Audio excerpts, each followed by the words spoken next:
Over 75 million Americans have voted early. Tomorrow's Election Day 2024.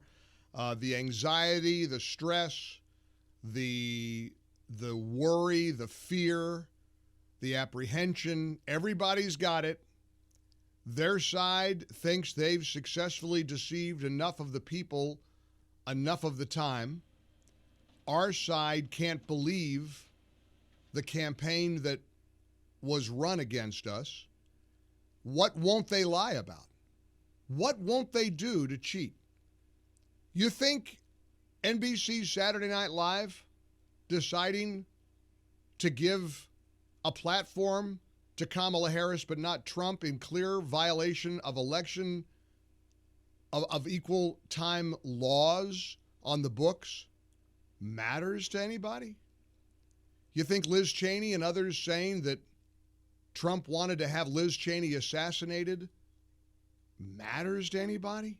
You think Barack Obama standing up and lying about the fine people on both sides hoax matters to anybody? Why would it?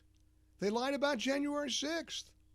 They pretend Trump didn't say, go peacefully and patriotically let your voices be heard at the Capitol. They've excised that from our vernacular. You're not allowed to hear that part of his speech because it ruins their narrative. They want you to think he incited a riot. Barack Obama wants you to think that he said there are fine Nazis and fine white supremacists. The great Dave Rubin posted on social media this morning how it only took his producer about 2 minutes to very easily debunk the scummy lie that Barack Obama told at a campaign rally yesterday. They're so desperate, they'll lie about everything. Listen to the clip that Dave Rubin and his team put together that completely debunks and refutes and proves what a scummy liar Barack Obama is willing to be for Kamala Harris.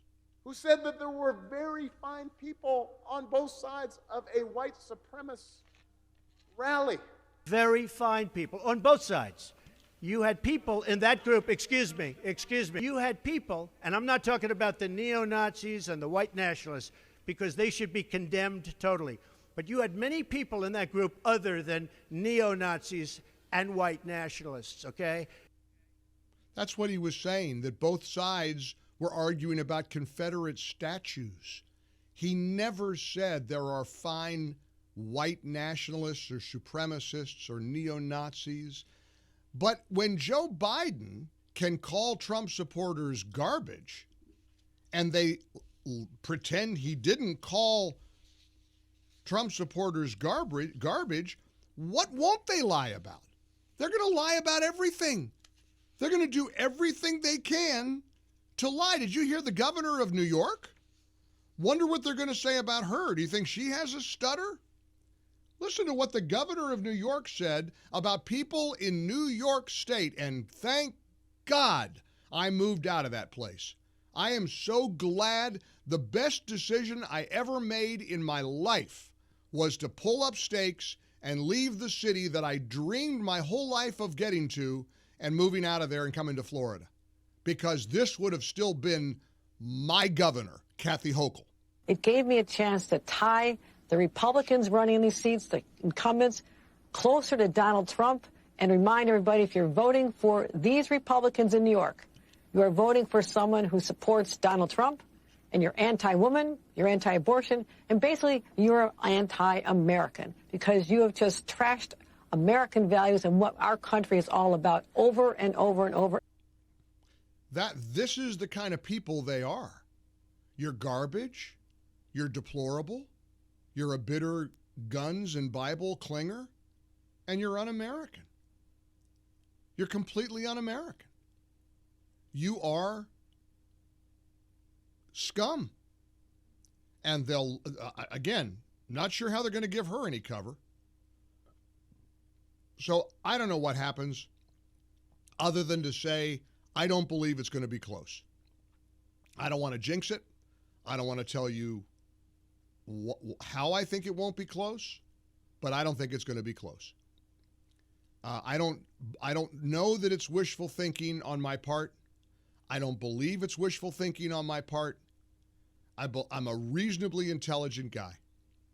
Every single poll that I can see has Trump with the edge, has Trump with the advantage. Nate Silver, 52.6% Trump. 538, 53% Trump. Decision Desk HQ, 54% Trump. The Economist, 51% Trump. The only way this gets ruined is if you stay home. Real simple. And it doesn't matter what your age, doesn't matter what state you live in. If you stay home and we lose the country to these rabid, despicable freaks, it will be on you. Real simple. No other way to put it. We show up, we're going to win. A Democrat strategist confided they're very worried about the Republican early voting. Democrats are stressed. Believe me, and I know this because I know more than a few.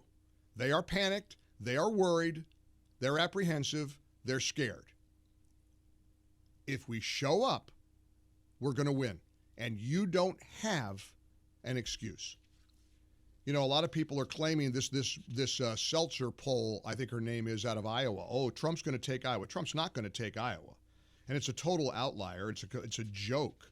But the claim is that little old ladies, that senior women are supporting Kamala in droves. Megyn Kelly has a wake-up call to any woman in America who is either going to sit this one out or vote for Kamala over the issue of abortion rights. Here's what Megyn Kelly said over the weekend. I want you to know, women who are thinking about voting for Kamala based on abortion rights, she cannot pass an abortion law that covers all 50 states.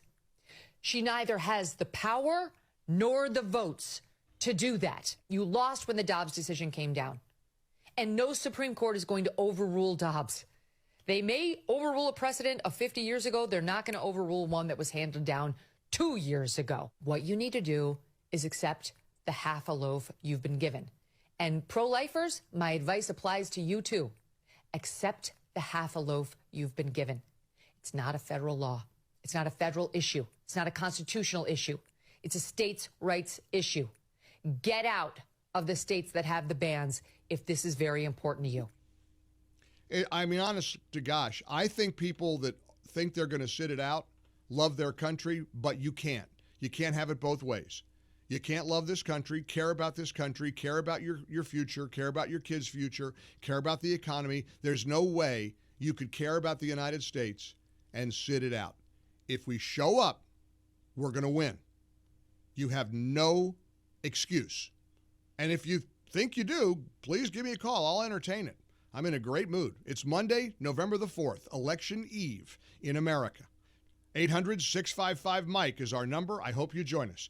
800-655-6453. Here's Trump's closing argument. I saw this ad. I think we played it on Friday, but it's worth another listen. Think about all they've done to Donald Trump. First, it was hoaxes, witch hunts, and impeachments. Then it was FBI raids, courtrooms, and mugshots. Finally, it was bullets in a Pennsylvania field. And after all that, this man stood up with blood draining down his face, pumped his fists in the air, and told us to fight. Fight. Fight.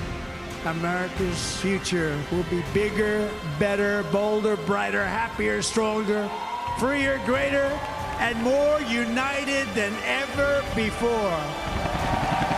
And we will make America great again.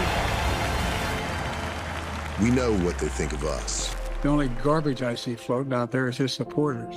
So if Donald Trump can get through all of that, we can get out to vote. Go vote is all it says on the end of that on the screen. Text from Clearwater, Florida. The USA chants at what will hopefully be Trump's victory speech will be bone-chilling after all these years of abuse from the left. Please, God, let this be so. John's in Columbus, Ohio. Hello, John. Hey, Mike. Enjoyed seeing you at the Talkers Tour with Bruce Hooley months ago. Oh, great. Thank you. I'm glad you were had a chance there. to meet you briefly. Yes, sir. Question for you is, I know it's all about getting out to vote, but how is it even possible for this election to be close, knowing how low the enthusiasm is, that early voting has been off the charts, enthusiasm for Trump's been off the charts, feels like we've got a better handle on fraud, like all of those things, like I just don't see how this thing can be close. It's hard to believe. It's hard to believe it could be close. I have to admit, I agree with you. It's hard to believe it could be close. And John, my gut tells me it won't be. I don't think it's going to be close. I just don't. And I hate to even put those words in the universe. I don't want to jinx anything. I don't want to make people feel complacent. I don't want to have one person stay home and say, well, Mike didn't think it was going to be, because it could be. Maybe she wins. Maybe she wins by a wide margin. I don't know how. I mean, the whole world knows what kind of candidate she is. The whole world knows. I saw over the weekend, they asked her about how she was going to vote on a local crime proposition in California. She wouldn't tell the reporter. She wouldn't even tell the reporter how she feels about crime legislation in her home state. The bottom line is, if we show up, we win. And I'm a broken record on this, but I cannot say it enough, but I will say it over and over again.